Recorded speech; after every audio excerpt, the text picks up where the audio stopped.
Hello friends, ఇది live trading video కాదు, ఏమీ కాదు. సో టైం అయితే ఇప్పుడు ఆల్మోస్ట్ 12:23 అయ్యింది. సో 2 ఆగస్ట్ వచ్చేసింది, 1 ఆగస్ట్ అయ్యింది. కానీ ఈ వీడియో నేనైతే ఇమీడియట్గా ఏం పెట్టట్లేదు, వీకెండ్స్ పెడతాను. వీకెండ్స్ లైక్ 3rd కానీ 4th కానీ అప్డేట్ చేస్తాను. సో మీరు ఎప్పుడైతే వీడియో చూస్తున్నారో అది 3rd ఆగస్ట్ కానీ లేదంటే 4th ఆగస్ట్ కానీ అవ్వచ్చు. బట్ స్టిల్ ఎందుకు ఇప్పుడు వీడియో చేస్తున్నానంటే కొంచెం మీతో ఒక చిన్న జర్నీ అనేది చెప్పుకోవాలని ఈ వీడియో చేస్తున్నాను. So first of all let me clarify you one thing start చేసే ముందు. సో ఫస్ట్ స్టాక్ అకౌంట్ కదా ఇది. సో ఫస్ట్ స్టాక్ అకౌంట్ ప్రొఫైల్లోకి వెళ్తున్నాను. Back office reports and then reports, profit and loss reports. So August 1, 2023 to ఈరోజు 2 August కదా. So futures and options. So load అవుతుంది. So profit and loss, realised profit and loss 8,82,083 rupees. Net realised profit 8,27,507. So ఇది ఎందుకు చెప్తున్నానంటే, first of all నేను ఏదైనా చెప్పాలంటే just అదొక సర్టిఫికేట్లా చూపించాలి కదా. ఇప్పుడు మీరు ఏదన్నా 10th పాస్ అయ్యారంటానికి ప్రూఫ్ ఏంటంటే సర్టిఫికేట్ కదా. సో ట్రేడింగ్లో సక్సెస్ అయ్యాను అనడానికి అది proof. And then live trading videos కూడా చాలానే చేశాను నా యూట్యూబ్ ఛానల్లో. పాస్ట్ నుంచి చూసుకుంటే ఆల్మోస్ట్ సెప్టెంబర్ నుంచి లైన్గా ఉంటాయి లైవ్ ట్రేడింగ్ వీడియోస్. ప్రతి ట్రేడ్ కూడా ఎక్స్ప్లెయిన్ చేశాను, ప్రతి ట్రేడ్ కూడా మీ ముందే చేసి ప్రాఫిట్ అండ్ లాస్ అనేవి తీసుకున్నాను. సో ఇక్కడ మీకు తెలియాల్సిన పాయింట్ ఏంటంటే, ప్రతిసారి ప్రాఫిట్ రాదు, ప్రతిసారి లాస్ రాదు, ప్రతి మంత్ గ్రీన్ ఉండదు, ప్రతి మంత్ రెడ్ ఉండదు. కాకపోతే ఎప్పుడు అంటే కొన్ని రూల్స్ అయితే ఫాలో అవ్వాలి. So before that August 1 special date అని ఎందుకు అంటున్నానో ఆల్రెడీ నేను మొత్తం కూడా ఫ్రీ టెలిగ్రామ్ ఛానల్లో పెట్టాను. బట్ రాదర్ దెన్ పెట్టడం కంటే వింటే మీకు ఇంకా బాగుంటుంది కదా అని చెప్పి సో ట్రేడింగ్ జర్నీ చెప్దామని చెప్పి అంతే. ఓకే. సో నేను ఆల్మోస్ట్ 2018లో నాకు ట్రేడింగ్ గురించి తెలిసింది. సో నేను కూడా పెద్ద రిచ్ పర్సన్ కాదు, లేదంటే మా డాడీ పెద్ద అదని కాదు, నా ఫ్యామిలీస్ ఏది కాదు, జస్ట్ మీలాగా అందరిలాగే బిలో మిడిల్ క్లాస్ ఫ్యామిలీ. 2018లో నాకు ట్రేడింగ్ గురించి తెలిసింది. సో 2018కి ట్రేడింగ్ ఎలా తెలిసింది ఏంటంటే, దానికి బ్యాక్ స్టోరీ ఇంకొకటి ఉంది. సో ఆల్మోస్ట్ నేను ఏంటంటే అందరూ కూడా ఏదో చదివేసుకున్నాను అనుకుంటారు, కానీ జస్ట్ నేను ఎస్ఎస్సి అయిపోయింది అంతే. ఓకే. సో 10th క్లాస్ ఒకటే అయింది. అలాగని చెప్పి నా దగ్గర డిగ్రీ సర్టిఫికేట్ లేదా పోస్ట్ గ్రాడ్యుయేషన్ సర్టిఫికేట్ లేదని సర్టిఫికేట్స్ ఉన్నాయి, కాకపోతే నేను చదవలేదు. సో ఈ రోజుల్లో సర్టిఫికేట్స్ అనేవి ఎలానో వస్తాయి. Okay, keep it aside. So 10th class అయిపోయిన తర్వాత ఎందుకు వచ్చేసారు, ఎందుకు రెగ్యులర్గా కాలేజ్కి వెళ్ళలేదని చెప్పి అంటే ఒక చిన్న లైన్ అయితే ఉంది, అది చెప్తాను. సో నాకు చిన్నప్పటి నుంచి కూడా ఈ లైఫ్ సైకిల్ మనది ఏదైతే ఉందో అది నాకు కొంచెం ఇష్టం ఉండేది కాదు. అంటే మనమే చూడండి, మార్నింగ్ లేవగానే మార్నింగ్ లేవగానే కాదు, చిన్న పుట్టినప్పటి నుంచి ఏం చేస్తాం, మనము పుడతాము, నెక్స్ట్ ఏంటి చదువుకుంటాము, తర్వాత జాబ్ చేస్తాము, ఆ తర్వాత పెళ్ళి చేసుకుంటాము, ఆ తర్వాత పిల్లలు, ఆ తర్వాత మళ్ళీ వాళ్ళ చదువులు, వాళ్ళ జాబు, వాళ్ళ పెళ్ళిళ్ళు, వాళ్ళ పిల్లలు. సో ఇదే సైకిల్ టర్న్ అవుతుంది కదా. అండ్ ఈ సైకిల్ అంటేనే నాకు కొంచెం ఇరిటేషన్గా ఉండేది. అసలు ఏంటి లైఫ్ అంటే ఇంతేనా, అంటే ఎప్పటికప్పుడు ఈ సైకిల్నే ఫాలో అవ్వాలా మనం చెప్పి అనిపిస్తూ ఉండేది. బట్ స్టిల్ అందరూ ఇదే కదా చేస్తానికి మనం కూడా చేయాలి కదా అని అడ్జస్ట్ అయ్యేవాడిని. నెక్స్ట్ ఏంటంటే జాబ్ విషయానికి. సో జాబ్ ఒకటి ఒకటి దగ్గర పని చేయడం ఎందుకంటే నాకు చిన్నప్పటి నుంచి ఉంది. అంటే ఇప్పుడైనా కాదు, చిన్నప్పటి నుంచి ఉంది. ఆల్మోస్ట్ నేను 7th క్లాస్ 8th క్లాస్ చదువుకునే టైంలో నుంచి ఇంట్లో నుంచి వెళ్ళిపోయాను అనమాట. సో ఆ తర్వాత అక్కడ వర్క్ చేసేవాడిని, like RT approved mobilised computer pollution check అని చెప్పి. ఇప్పుడైతే అందరికీ తెలిసే ఉంటుంది, అప్పట్లో చాలా రేర్గా ఉండేవి అవి. ఆల్మోస్ట్ హైదరాబాద్ దగ్గరలోనే దిల్సుఖ్ నగర్ దగ్గర భాగ్యలత అనే ఒక ఏరియా ఉంటుంది. ఆ ఏరియా దగ్గర బండి పెట్టేవారు అనమాట. సో నేను వాళ్ళ దగ్గర పనిచేశాను. నాకు మీకన్నా ఎర్లీగా తెలిసిపోయింది. అందరికీ ఏంటి, వన్స్ మీ ఎడ్యుకేషన్ అయిపోయిన తర్వాత, పోస్ట్ గ్రాడ్యుయేషన్ అయిపోయిన తర్వాత జాబ్కి వెళ్ళిన తర్వాత మీకు తెలుస్తుంది మీ ఎంప్లాయీస్ బాసెస్ ఎంప్లాయీస్ని ఇంతలా టార్చర్ పెడతాడు, లైఫ్ అంటే ఎలా ఉంది ఏంటని చెప్పి మీకు ఇప్పుడు తెలుస్తుంది కదా. నాకేంటంటే కొంచెం ఎర్లీగా తెలిసిపోయింది, నేను అప్పుడే వర్క్కి వెళ్ళిపోయాను కాబట్టి. సో అదేంటి ఇంతేనా, అది వర్క్ అంటే ఎలాగో ఉంటుందా అంటే, అప్పట్లో కొంచెం మనకి చిన్నతనంలో మనకి డబ్బులు కావాలనిపిస్తుంది, కానీ మనం అది అడ్జస్ట్ అవ్వాలి. ఆ చిన్న టైంలో మనం గ్యాప్లో అడ్జస్ట్ అయ్యి మన కెరీర్ మీద ఫోకస్ చేస్తే మనం కంపల్సరీ సక్సెస్ అయితే అవుతాము ఫ్యూచర్లో. కానీ నేనేంటంటే ఆల్మోస్ట్ ఇల్లు వదిలేసి ఒక 2-3 మంత్స్ అనేది ఏం చేశాను, అక్కడ లేననమాట. లైక్ ఇంటి అందరిలాగా స్కూల్లో లేకుండా అక్కడ పని చేసాను. అప్పుడు తెలిసిపోయింది నాకు, ఇది ఏదో చిరాకుగా ఉంది, తేడాగా ఉంది, బాగా చదువుకుంటే మనకి ఇంకా మంచి జాబ్ వస్తుందేమో అని చెప్పి నెక్స్ట్ మళ్ళీ కోర్స్ ఆ పోలీసులు పట్టుకున్నారు. నేను మళ్ళీ స్కూల్కి జాయిన్ అయిపోయాను అనుకోండి, అది వేరే విషయం. ఆ తర్వాత మళ్ళీ జాబ్లో ఈ జాబ్ అంటే ఏంటి, తర్వాత ఏ జాబ్ తీసుకున్నా ఇంతేనా, ఎలాగో ఉంటుందో, ఒకరి దగ్గర మనం పని చేయాలా అని చెప్పి ఫర్ సపోజ్ సో నేను తప్పని అనట్లేదు, కానీ ఒక పోలీస్ జాబ్ తీసుకుంటే మనకి 24 hours ఆన్ డ్యూటీలో ఉంటాము. కోర్స్ వాళ్ళకి రావచ్చు, బట్ స్టిల్ నేను చెప్తున్నాను, నేను ఎవరిని కించపరచట్లేదు, నార్మల్గా చెప్తున్నాను. సో ఇదనే కాదు, ఏదన్నా ఒక డాక్టర్ అన్నని, లేదంటే సంథింగ్ ఏమంటారు దాన్ని, సెల్ఫ్ ఎంప్లాయ్మెంట్ కంటే లైక్ ఫర్ సపోజ్ మీరు ఒక పెళ్లి చేసుకోవాలనుకుంటున్నారు, ఏం చేయాలి, వెళ్ళి మీ బాస్కి లీవ్ లెటర్ రాయాలి, మీ బాస్కి అడగాలి, ఎవరైనా చుట్టాలు వచ్చారు బయటికి వెళ్ళాలి, మీ బాస్ని పర్మిషన్ తీసుకోవాలి. సో ఇదంతా కొంచెం చిరాగ్గా ఉండేది అనమాట సైకిల్. అండ్ నేనేమనుకున్నానంటే ఫాస్ట్గా లైక్ బిజినెస్ ఐడియాస్. సో అప్పట్లో చిన్నప్పుడు ఎలా బిజినెస్ ఐడియాస్ వచ్చాయంటే, ఒక కార్ తీసుకుందాము, కార్ తీసుకొని ఆ కార్ని రెంట్కి తిప్పుకుందామని, లేదంటే కార్ అంటే కార్ అనే కాదు, లైక్ షేర్ ఆటోస్ టైప్ ఉంటాయి కదా, సో అవి తీసుకొని మనకి ఎంతో కొన్ని పెట్టుకొని వాడి చేత తిప్పిద్దాము, అందులో మనం షేర్ తీసుకుందాము. అలా ఒక 100-200 మెంబర్స్ అలాగా ఉంటే మనకి బోల్డ్ డబ్బులు వస్తాయి కదా. ఈ టైప్ ఆఫ్ అంటే బిజినెస్ మైండ్ సెట్ ఎక్కువ ఉండేది అనమాట. పోనీ అలాగని చెప్పి బిజినెస్ చేద్దామంటే మన దగ్గర పేరెంట్స్ వాళ్ళు సంపాదించినవి అయితే ఏమీ లేవు. లైక్ మా గ్రాండ్ ఫాదర్స్ వాళ్ళు అమ్మ వాళ్ళ సైడ్ ఉన్నారు, కాకపోతే అమ్మ వాళ్ళ సైడ్ మనకి ఎందుకు ఇస్తారు, డాడీ వాళ్ళ సైడ్ కదా వాళ్ళు. So keep it aside. And అలాంటి బిజినెస్ థాట్స్ అనేవి ఎక్కువ ఉండే. ఆ తర్వాత నాకు నెట్వర్క్ మార్కెటింగ్ గురించి తెలిసింది. నాకు తెలిసి అందరికీ తెలిసే కదా, నెట్వర్క్ మార్కెటింగ్ ఏంటంటే స్టాలిన్ సినిమాలో ముగ్గురికి హెల్ప్ చేస్తే ఆ ముగ్గురు ఇంకొక ముగ్గురిని హెల్ప్ చేయాలి, ఇలా ఉంటుంది కదా. ఆ కైండ్ ఆఫ్ దాంట్లో నెట్వర్క్ మార్కెటింగ్ మనకి ఎంత ఇద్దరు జాయిన్ చేస్తే ఇద్దరు జాయిన్ చేస్తారు, ఫ్యూచర్లో మనకి కళ్ళ ముందే మనకి లైఫ్ అంతా చూపించేస్తారనమాట. సో దీనికి ఎక్కువ టెంప్ట్ అయ్యాను. ఇక్కడ ఏంటంటే మనకి ఎవరి దగ్గర పని చేయాల్సిన పని ఉండదు, మనకి ఇష్టం వచ్చినప్పుడు సినిమాకి వెళ్ళొచ్చు, ఇష్టం వచ్చినప్పుడు ఎక్కడైనా వెళ్ళొచ్చు. నాకు మోస్ట్లీ నాకు మూవీస్ అంటే చాలా ఇష్టం అనమాట. ప్రతి ఫ్రైడే కంపల్సరీ మూవీకి వెళ్ళిపోతాను.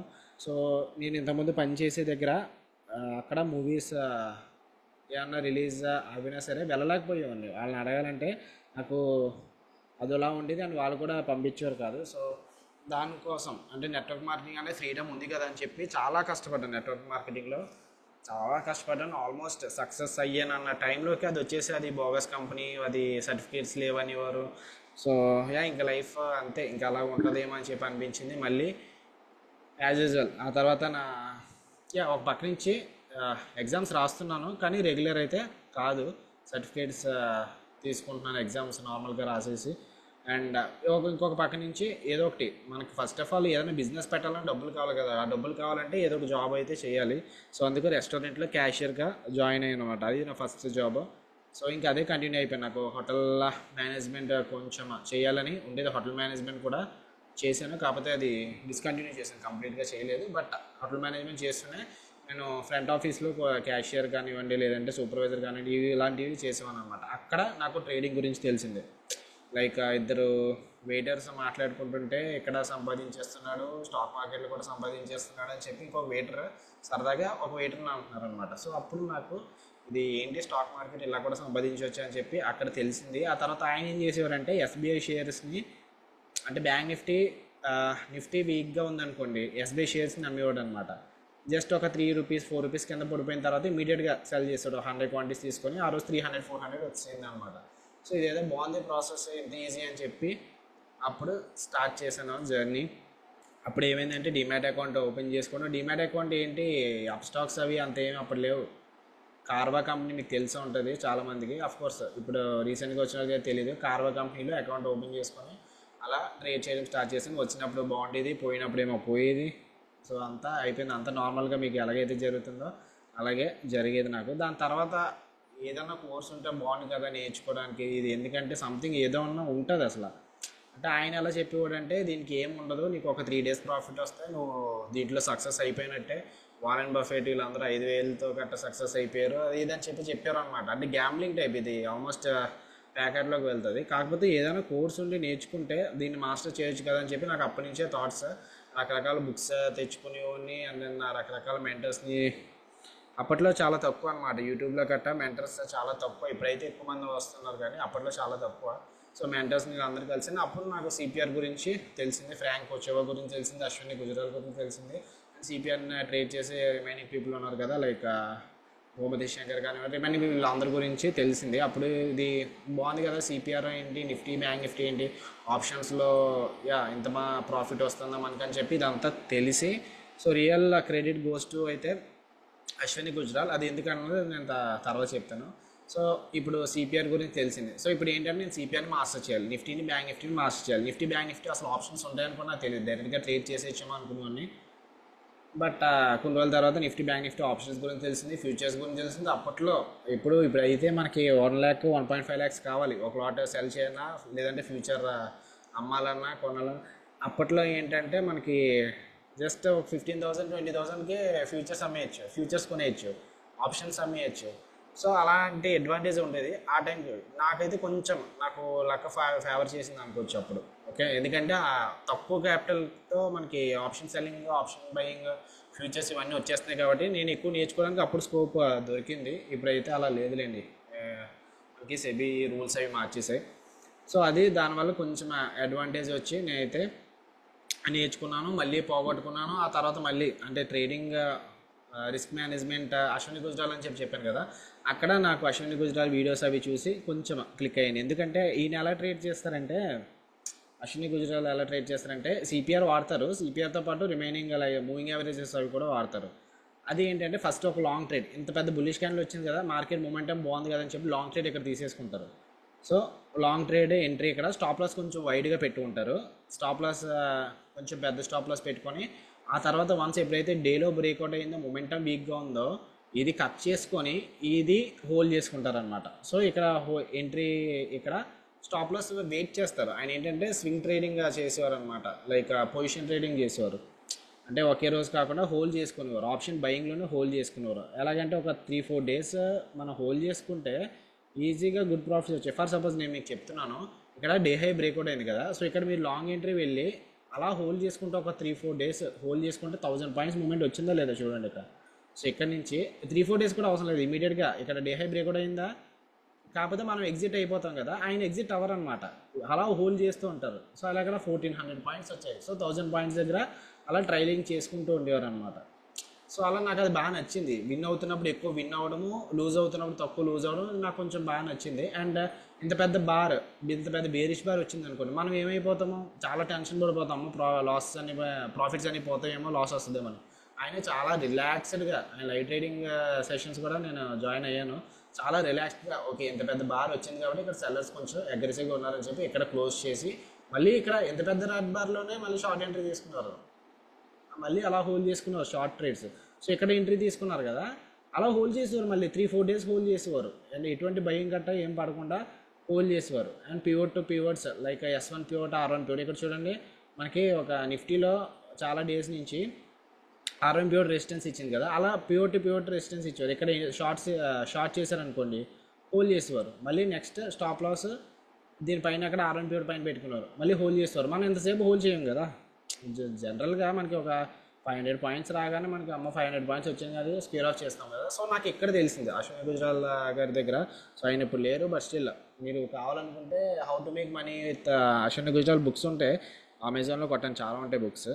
సో అది చూడండి, రిస్క్ మేనేజ్మెంట్ గురించి చాలా బాగా చేస్తారు. కానీ నాకు అంతలాగా నేను అంటే పొజిషన్ ట్రేడింగ్ నాకు కొంచెం భయం అనమాట. ఎందుకంటే ఇప్పుడు మార్కెట్ తర్వాత రోజు న్యూస్ వల్ల ఏదైనా బిగ్ గ్యాప్ అప్ కానీ బిగ్ గ్యాప్ డౌన్ కానీ అయిపోయింది అనుకోండి, మనం అప్పుడు దాకా ఒక 100 days చేసిన కష్టము ఒక రోజులో మొత్తం పోద్ది. సో అందుకు నాకు పొజిషన్ ట్రేడింగ్ అంటే కొంచెం భయము. సో ప్రాఫిట్స్ వచ్చిన దాంట్లో మనం తీసుకోవచ్చు, అంతేగాని స్టార్టింగ్ కొంచెం చేసుకోవడం ఇష్టం లేక సో పొజిషన్ ట్రేడింగ్ వైపు ఎక్కువ ఇంట్రెస్ట్ చూపించలేదు, ఓన్లీ ఇంట్రాడే వైపు చూశాను.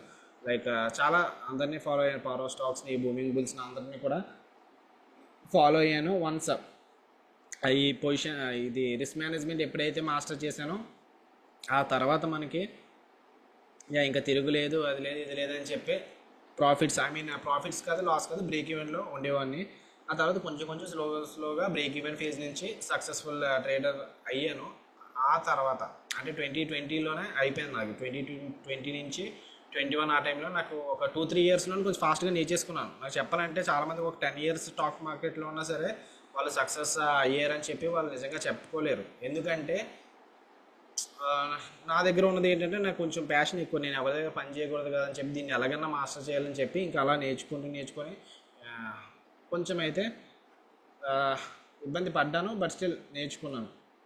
అందుకే కొంచెం ఫాస్ట్గా సక్సెస్ అవ్వడానికి ఇక్కడ ట్రిక్స్ ఏంటి అన్నవి తెలుసుకున్నాను. అందరూ కూడా గ్యాంబ్లింగ్ అంటే లేదు, దీనికి ఏదో కోర్స్ ఉంటుంది, దీన్ని ఏదో నేర్చుకోవాలని చెప్పి మీ కోర్స్ గురించి ఎవరికి తెలియనప్పుడే నేను కోర్స్ అనేవి తీసుకొని ఈవెన్ వాళ్ళకంటే ఎక్కువ సంపాదించాను అనమాట. అంటే ఇందాక చెప్పాను కదా రెస్టారెంట్లో ఆయన గురించి, ఆయన నాకు ఫోన్ చేసి ఆయన టిప్స్ ఇవ్వాలని చెప్పి అప్పుడప్పుడు అడుగుతారు. Okay, keep it aside. అంత బాగానే ఉంది కదా, లైఫ్ అంటే ఇంతేనేమో, ఇంకా నన్ను ఎవడో అప్లైడ్ అది ఇది అనుకున్న టైంలోకి అప్పుడు యా రిమైనింగ్ అదర్ దేవుడు అప్పుడప్పుడు మొట్టికాయలు ముడతాడు కదా, మనం అసమానం పైకి ఎగరలేం కదా. సో దేవుడు మొట్టికాయలు ముట్టి ఒక చిన్న ఇన్సిడెంట్ అయితే జరిగింది. ఆల్మోస్ట్ ఒక 10-20 ల్యాక్స్ చీటింగ్. ఇప్పుడైతే తక్కువ, కానీ 10-20 ల్యాక్స్ అప్పట్లో అంటే కెరీర్ స్టార్టింగ్ ఉన్న టైంలో అయితే 10-20 ల్యాక్స్ అంటే కొంచెం ఎక్కువ అమౌంట్. 10-20 ల్యాక్స్ ఎందుకంటున్నానంటే 10 ల్యాక్స్ నావి, నాతో పాటు మళ్ళీ మా ఫ్రెండ్స్ దాంట్లో కూడా ఇన్వెస్ట్ చేయించాను అనమాట. అంటే స్టాక్స్ షేర్ మార్కెట్ గురించి కాదు, ఇది పక్కన పెట్టి మొత్తం ఇది వేరే ఇన్వెస్ట్మెంట్. వాళ్ళేమో కంపెనీ తీసేశారు, లైక్ చిట్ ఫండ్స్ కంపెనీ అనుకోండి, మీకు ఈజీగా అర్థం అవ్వాలంటే. కంపెనీ తీసేశారు, మొత్తం ఈ ప్రెజర్ అంతా ఎవరి మీద ఉంటుంది, నా మీదే కదా. మొత్తం నా ఫ్రెండ్స్ అమౌంట్ కూడా నేనే ఇవ్వాలి, నా అమౌంట్ కూడా నేనే ఇంట్రెస్ట్ అనేవి పే చేసుకోవాలి. అప్పుడు మళ్ళీ ఏంటి ఇలా అయిపోయింది అన్న టైంలో ఆల్మోస్ట్ లైఫ్ అంటేనే చిరాకు వచ్చి ఇంకా వద్దా లైఫ్ అనుకున్న టైంలో ఏమైంది ఏంటో తెలియదు, కానీ ఇంకా ఒక వీడియో అయితే చూశాను. So whenever you go down then only you will understand the okay fine sorry కొంచెం ఎమోషనల్గా అవుతుంది. యా, ఎంత కిందకి వెళ్తే మనం అంత పైకి వెళ్తామని చెప్పి అలా రీల్స్ అనేవి చూస్తే అది నాకు ఎందుకో కానీ బాగా నచ్చింది ఆ వీడియో. సో అందుకే దానికోసం ఇంకా నా టైం కోసం నేను చూశాను. అండ్ దెన్ నా ఒక్కసారి కూడా ప్రేయర్ అయితే వదలలేదు. ప్రతిరోజు కూడా దేవుణ్ణి అడిగాను, ఏంటి ఇలాగా ఇంచక్క నేను ఎక్కడన్నా పని చేసుకున్నా సరే ఇంచక్క ఫైన్ హ్యాపీగా తింటూ తిరిగేవాడిని కదా, అనవసరంగా ఇక్కడ ఒక కింద పని చేయకూడదని చెప్పి ఈ ప్రొఫెషన్లోకి దిగిన తర్వాత ఇలాంటి అలా చాలా ఉన్నాయి. ఆ తర్వాత మళ్ళీ 2022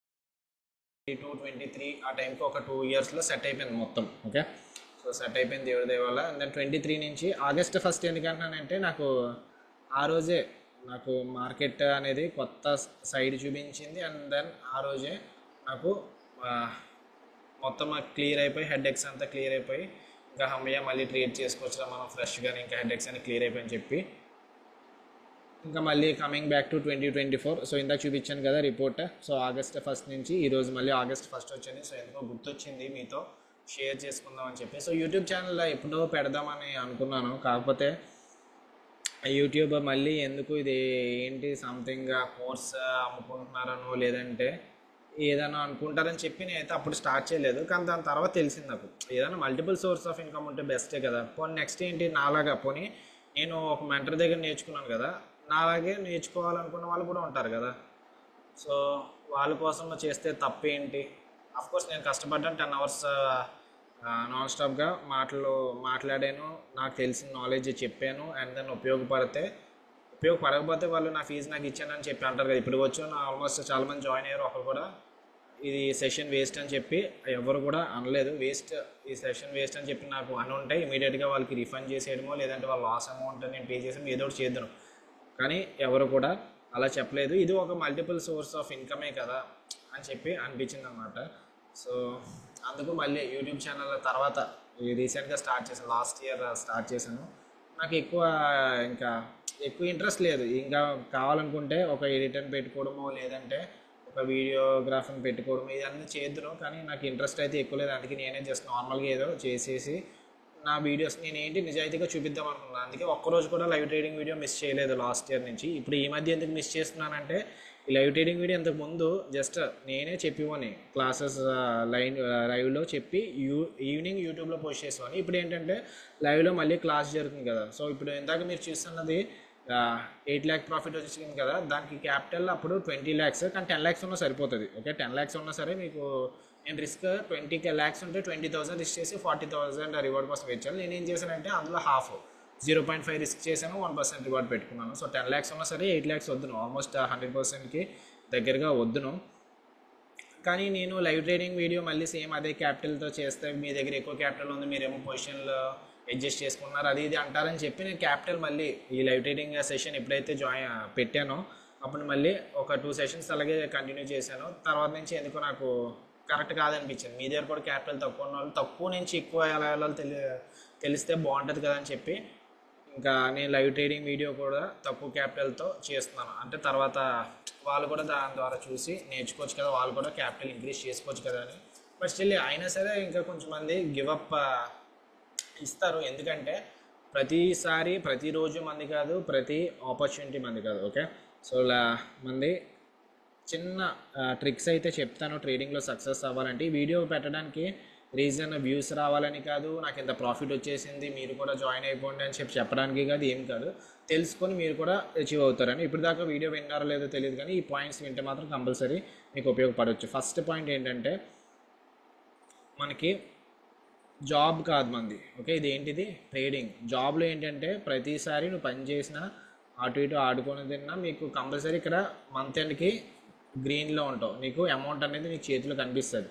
ట్రేడింగ్లో ఈ ఉద్దేశంతో ట్రేడింగ్ మంత్ ఎండ్ వచ్చేస్తుంది కదా నేను సంపాదించాలని చెప్పి ట్రేడింగ్లో ప్రతి మంత్ ఇన్కమ్ ఆశించావంటే అది నీకు దొరకదు. ఓకే, సో ఇలా ఉండకూడదు. మనకి ఒకసారి ఒక మంత్ రెడ్ రావచ్చు, ఒక మంత్ గ్రీన్ రావచ్చు, లేదంటే ఒకసారి కంటిన్యూస్గా ఒక 5 days ఫీల్ అవ్వచ్చు, 10 days ఫీల్ అవ్వచ్చు, 20 days ఫీల్ అవ్వచ్చు. ఇది కూడా జరుగుతుంది, రెడీగా ఉండాలి. సెకండ్ ఏంటంటే క్యాపిటల్. నువ్వు ఏదైతే క్యాపిటల్ పెట్టుకున్నావు అది క్యాపిటల్ నీది కాదని చెప్పి నువ్వు ఫిక్స్ అయిపోవు, ఆ తర్వాతే ట్రేడింగ్లోకి రా. ఓకే, సో నెక్స్ట్ ఏంటంటే లూజ్ అయ్యేటప్పుడు తక్కువ లూజ్ అవ్వాలి, విన్ అయ్యేటప్పుడు ఎక్కువ విన్ అవ్వాలి. ఇది ఒక్కటే సీక్రెట్. ఓకే, ఫోర్త్ ఏంటంటే మార్కెట్తో ఫైట్ చేయకండి. Market is the supreme. Market ఎలా మూవ్ అవుతుందో అలా మీరు దాన్ని తగ్గట్టు మూవ్ అవ్వాలి. కానీ మీరు మార్కెట్తో ఫైట్ చేసి మార్కెట్ ఎలాగని ఈరోజు పైకి రావాలి, ఈరోజు న్యూస్ బాగుంది అని అది ఇది ఫైట్ చేశారా మీ క్యాపిటల్ మొత్తం ఒకే రోజులో వైపౌట్ అయిపోద్ది. నెక్స్ట్ స్టాప్ లాస్ లేకుండా ట్రేడ్ చేయడం. స్టాప్ లాస్ కంపల్సరీ పెట్టుకోండి. రిస్క్ అనేది 1% కన్నా మించి పెట్టుకోవద్దు ఒక ట్రేడ్లో. ఓకే, నెక్స్ట్ ఏంటంటే ఫిజికల్ ఎక్సర్సైజ్ చేయండి. ఎందుకంటే ట్రేడింగ్ అనేది మనకి ట్రేడింగ్ ఫుల్గా మైండ్ గేమ్. ట్రేడింగ్ సైకాలజీ ఎప్పుడైతే మీకు తెలుస్తుందో అర్థం చేసుకుంటారో అప్పుడే ట్రేడింగ్లో సక్సెస్ అవ్వగలరు. సో ఫిజికల్ ఎక్సర్సైజ్ చేస్తే మీ బాడీని ట్రైన్ చేస్తే అక్కడ మీ బ్రెయిన్ అనేది కూడా ట్రైన్ అవుతుంది అనమాట. ఓకే, సో ఇది ఎందుకు చెప్తున్నానన్నా తర్వాత మీకు అర్థమవుతుంది వన్స్ మీరు సక్సెస్ అయిన తర్వాత. And next trading journal compulsory పెట్టుకోండి. ట్రేడింగ్ జర్నల్ పెట్టుకోకపోతే మీరు ఏం చేసినా సరే వేస్టే. ట్రేడింగ్ జర్నల్ కూడా కంపల్సరీ పెట్టుకోండి. ఓకే, సో వీడియో లెంత్ కూడా ఎక్కువ అయిపోతుంది. ఎంతమంది విన్నారో ఎంతమంది స్కిప్ చేశారో తెలియదు, బట్ స్టిల్ ఇదైతే ఉపయోగపడిందనే నేను అనుకుంటున్నాను. And then all the best for your future. Okay, and finally conclusion. So ఇదంతా కూడా నా పర్సనల్ లైఫ్లో జరిగింది. అండ్ ఓకే గైస్, నేను చెప్పాలనుకున్నా నాకు వాట్సాప్లో మెసేజ్ చేయొచ్చు. అండ్ మీకు ట్రేడింగ్ రిలేటెడ్ ఏ డౌట్స్ ఉన్నా, మీరు నా కోర్స్ తీసుకున్నా తీసుకోకపోయినా, లైవ్ ట్రేడింగ్ జాయిన్ అవ్వకపోయినా ప్రతి మెసేజ్ కూడా మ్యాక్సిమం ఒక 15 to 30 minutesలో రిప్లై అనేది మీకు వచ్చేస్తుంది. అండ్ ఆ ఫోన్ కూడా ఎవరో హ్యాండిల్ చేయరు, నా దగ్గర ఉంటుంది ఫోన్. అండ్ సో మీకు ఏమైనా డౌట్స్ స్టాక్ మార్కెట్ రిలేటెడ్ కానీ లేదంటే మీ లైఫ్ రిలేటెడ్ కానీ ఏమైనా డౌట్స్ ఉన్నా సరే నాకు మెసేజ్ చేయండి. ఇప్పటి వరకు నా ఫోన్లో అయితే అన్రీడ్ మెసేజెస్ ఏమి ఉండవు. మ్యాక్సిమం నేను 1 dayలో చూసేస్తాను మెసేజెస్ అన్ని. అండ్ నెక్స్ట్ కొంచెం మంది అడుగుతుంటారు, భయ్యా మీరు డైలీ ఒక 10,000 20,000 సంపాదిస్తున్నారు కదా, నాకు ఇవ్వచ్చు కదా ట్రేడింగ్ క్యాపిటల్, నాకు ఉపయోగపడుతుంది. సో ఎవరి ప్రాబ్లమ్స్ వరకు ఉంటాయండి. సో మీకు జస్ట్ మీరు ఒక 5,000 సంపాదిస్తున్నారు అనుకోండి మంత్లీ, దేవుడు మీకు 5,000 తగ్గ ప్రాబ్లమ్స్ పెడతాడు. మీరు ఒక 10,000 సంపాదిస్తున్నారు అనుకోండి మంత్లీ, 10,000 తగ్గ ప్రాబ్లమ్స్ ఉంటాయి. 1 lakh సంపాదిస్తే 1 lakh తగ్గ ప్రాబ్లమ్స్, 10 lakhs సంపాదిస్తే 10 lakhs తగ్గ ప్రాబ్లమ్స్ ఉంటాయి. ఎవరి ప్రాబ్లమ్స్ వరకు ఉంటాయి. సో ఎందుకంటే అందరూ కూడా డబ్బులు సంపాదించగానే హ్యాపీగా అయిపోతారంటే Mukesh Ambani would be the happiest person. Of course మనం చూస్తున్నంతసేపు మనం అనుకుంటాం అతను బాగానే ఉన్నాడు, బాగానే సంపాదిస్తున్నాడు ఇది ఇదని. కాకపోతే ఎవరి టెన్షన్స్ వాళ్ళకు ఉంటాయి. ఇది ఇప్పుడు సెకండ్ స్టేజ్లో తెలుస్తుంది మీకు, ఫస్ట్ స్టేజ్లో తెలియదు. ఫస్ట్ స్టేజ్ అంటే ఏంటంటే మనం ఎక్కువ సక్సెస్ అవ్వాలని చెప్పి దాంట్లో తిరుగుతాం కదా. సెకండ్ స్టేజ్లో మనకి వన్స్ సక్సెస్ అయిపోయిన తర్వాత కూడా మళ్ళీ ఫెయిల్యూర్స్ వస్తుంటాయి కదా, ఆ ఫేజ్లో తెలుస్తుంది మీకు. అంటే ఎవరికి ఉండాల్సిన ప్రాబ్లమ్స్ వాళ్ళకు ఉంటాయని చెప్పి మీకు అప్పుడు తెలుస్తుంది. ఐ మీన్ 1 కోటి రూపాయలు ఉన్నవాడు ప్రాబ్లం 1 కోటి రూపాయలు తగ్గట్టు ఉంటుంది. 1,00,000 రూపాయలు సంపాదించేవాడి ప్రాబ్లం 1,00,000 రూపాయలకు తగ్గట్టుగా ఉంటుంది. ముఖేష్ అంబానీకి ఉండే ప్రాబ్లమ్స్ ఆయనకు ఉంటాయి. ఓకే, ఓకే గైస్, దెన్ అయితే bye. And sorry if anything ఎవరినన్నా ఉద్దేశించి ఏమన్నా తప్పుగా మాట్లాడుంటే క్షమించండి. And then bye.